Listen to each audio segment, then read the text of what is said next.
Selamat pagi dan shalom semuanya. Apa kabar hari ini? Tentu Bapak berharap semuanya dalam keadaan yang baik, dalam keadaan yang sehat. Kita tetap sama-sama menjaga kesehatan di tengah-tengah pandemi COVID-19 yang masih terjadi sampai saat ini. Kita masuk lagi dalam mata pelajaran pendidikan agama Kristen di kelas 10 ini, dan saat ini kita akan masuk dalam materi bab 2, yaitu berbicara mengenai bertumbuh menuju kedewasaan yang benar. Bertumbuh menuju kedewasaan yang benar. Bacaan Alkitab terambil dari kitab Efesus pasal 4 ayat 11 sampai dengan ayat 15, dan kitab Kolose pasal 1 ayat 7 sampai dengan ayatnya yang ke-12.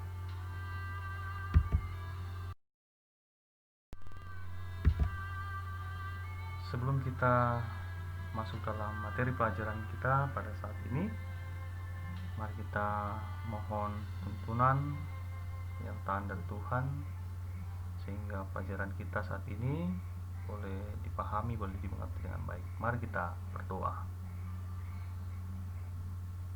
Bapa di sorga, kami mengucap syukur untuk kekuatan, kesehatan, bahkan napas kehidupan yang Tuhan masih anugerahkan bagi kami hingga saat ini.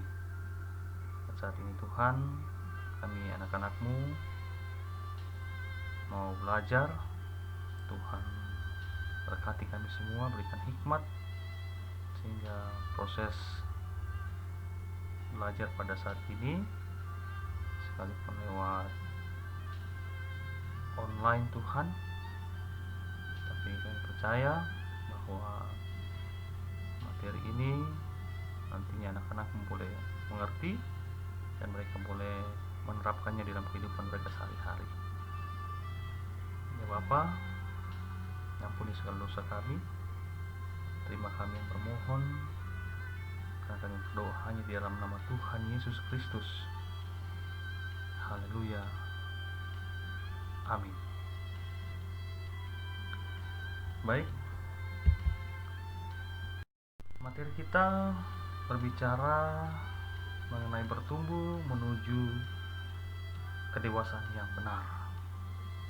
Dari tema materi ini berarti ada juga bertumbuh menuju kedewasaan yang tidak benar.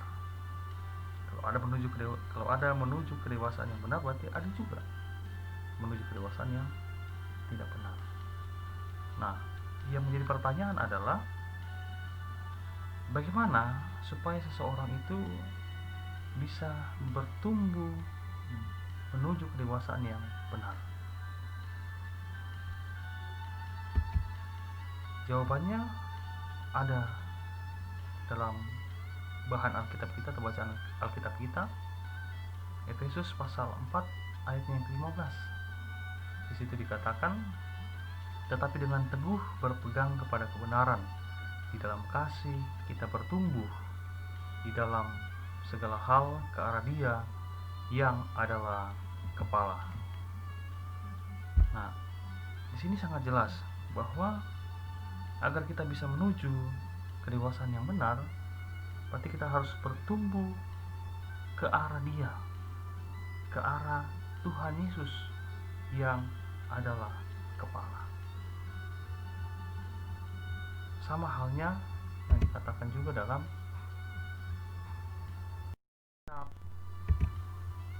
Kolose pasal 1 ayat 10. Sehingga hidupmu layak di hadapannya serta berkenan kepadanya dalam segala hal, dan kamu memberi buah dalam segala pekerjaan yang baik dan bertumbuh dalam pengetahuan yang benar tentang Allah. untuk menuju kedewasaan yang benar, ada kata kunci di situ, bahwa seseorang itu harus bertumbuh dalam pengetahuan yang benar tentang Allah, ya kan? Nah, bagaimana supaya bisa bertumbuh dalam pengetahuan yang benar tentang Allah? Tentu dia harus selalu membaca firman Tuhan.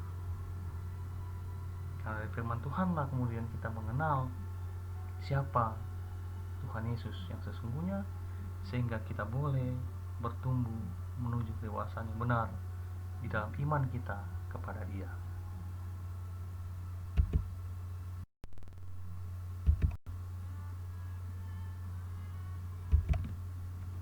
Nah, proses menjadi dewasa tentu menjadi dewasa itu bukan tanpa proses, tidak langsung tiba-tiba seseorang menjadi dewasa, tapi ada proses yang harus dilalui, dan proses inilah yang sangat penting dalam kehidupan kita sebagai orang yang percaya kepada Tuhan. Dalam bahasa Inggris ada dua kata yang digunakan untuk kata dewasa, yaitu adult dan mature. Adult lebih menunjuk kepada usia seseorang, sementara mature menunjuk pada kematangan pribadi dan jiwa seseorang. Jadi sangat jelas perbedaan yang terlihat di sini. Kalau adult itu lebih menunjuk pada kematangan usia atau pertumbuhan usia, bahkan juga mungkin pertumbuhan fisiknya. Tapi sementara mature itu lebih kepada kematangan pribadi, ya, dan jiwa seseorang. Bagaimana pribadinya itu kemudian sangat baik, tidak kekanak-kanakan, ya. Dia tahu menempatkan dirinya, dia tahu mana yang baik, mana yang buruk. Itulah pribadi yang matang.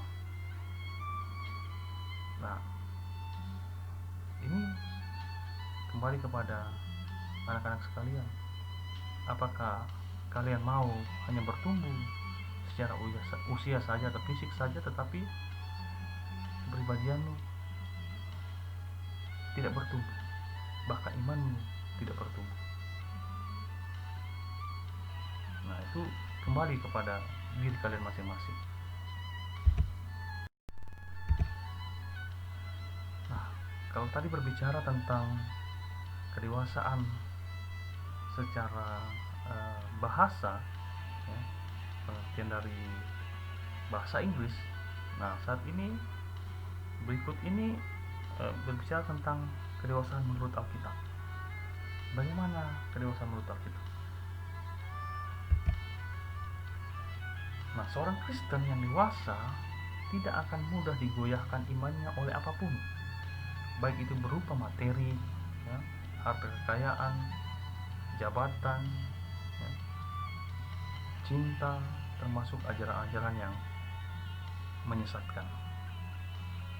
Seperti dalam kitab 1 Korintus pasal 15 ayat 8 yang mengatakan, karena itu saudara-saudaraku yang kekasih, berdirilah teguh, jangan goyah, dan giatlah selalu dalam pekerjaan Tuhan, sebab kamu tahu bahwa dalam persekutuan dengan Tuhan jeripayahmu tidak sia-sia. Sangat jelas bahwa seorang Kristen yang dewasa tidak akan mudah digoyahkan imannya. Makanya Rasul Paulus mengatakan, saudara-saudaraku yang kukasihi, berdirilah teguh dan jangan goyah. Nah, orang yang percaya kepada Tuhan Yesus, orang yang dewasa secara iman, tentu dia tidak akan mudah goyah imannya. Sekalipun badai kehidupan silih berganti menerpa dia, dia akan tetap kokoh, tetap kuat di dalam Tuhan, imannya tetap teguh, tidak akan tergoyahkan. Jangan iman kita digoyahkan karena harta kekayaan, jabatan, cinta, bahkan ajaran-ajaran yang menyesatkan di dalam kehidupan kita yang tidak sesuai dengan firman Tuhan. Nah, itu yang harus kita waspadai supaya iman kita kemudian jangan goyah, yang membuat kemudian nantinya kita meninggalkan Tuhan Yesus dalam kehidupan kita. Jangan pernah itu terjadi dalam kehidupan anak-anak sekalian. Nah, kedewasaan penuh yang bisa dilihat di dalam diri Yesus Kristus adalah kehidupan yang berfokus pada kepentingan orang lain demi kemuliaan Allah.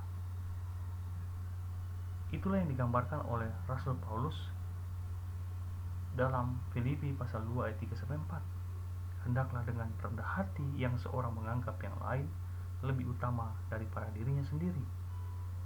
Dan jangan tiap-tiap orang hanya memperhatikan kepentingannya sendiri, tetapi kepentingan orang lain juga. Apakah ini berarti orang Kristen tidak boleh memperhatikan kepentingannya sendiri? Tentu tidak demikian.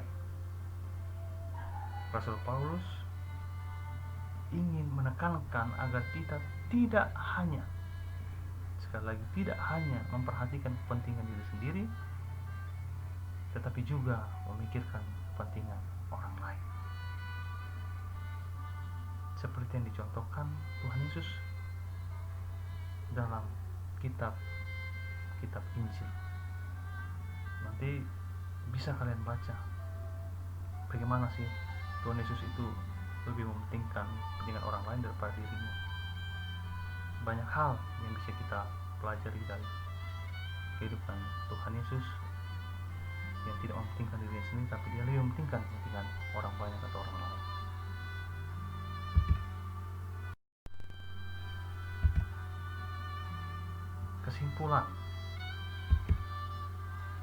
Kesimpulan dari materi yang kita pelajari saat ini yaitu kedewasaan yang benar yang seharusnya terjadi pada hidup kita selaku orang percaya adalah sikap hidup yang tidak mudah diombang-ambingkan oleh berbagai hal pencobaan pada kehidupan, termasuk ajaran-ajaran yang tidak sesuai dengan firman Tuhan. Karena kedewasaan yang benar adalah kedewasaan yang berprinsip didasarkan pada firman Tuhan. Sekali lagi, karena kedewasaan yang benar adalah kedewasaan yang berprinsip didasarkan pada firman Tuhan.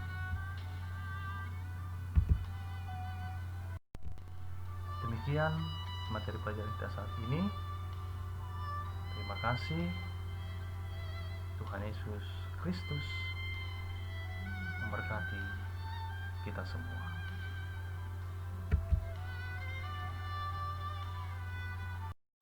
Mari kita tutup pelajaran kita saat ini dengan kembali berdoa. Mari berdoa. Bapa, kami bersyukur buat materi pelajaran yang boleh kami terima saat ini. Biarlah ya Tuhan, materi yang sudah anak-anak pelajari ini mereka boleh pahami, boleh mengerti, dan mereka boleh aplikasikan dalam kehidupan mereka. Biarlah mereka boleh bertumbuh menuju kedewasaan yang benar di dalam iman percaya kepada Tuhan Yesus. Dengan biarkan mereka digoyahkan imannya, dan biarlah mereka boleh senantiasa teguh berpengharapan hanya kepada Tuhan Yesus. Bapa, ampuni segala dosa kami.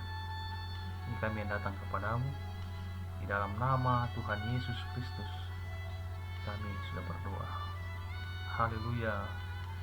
Amin.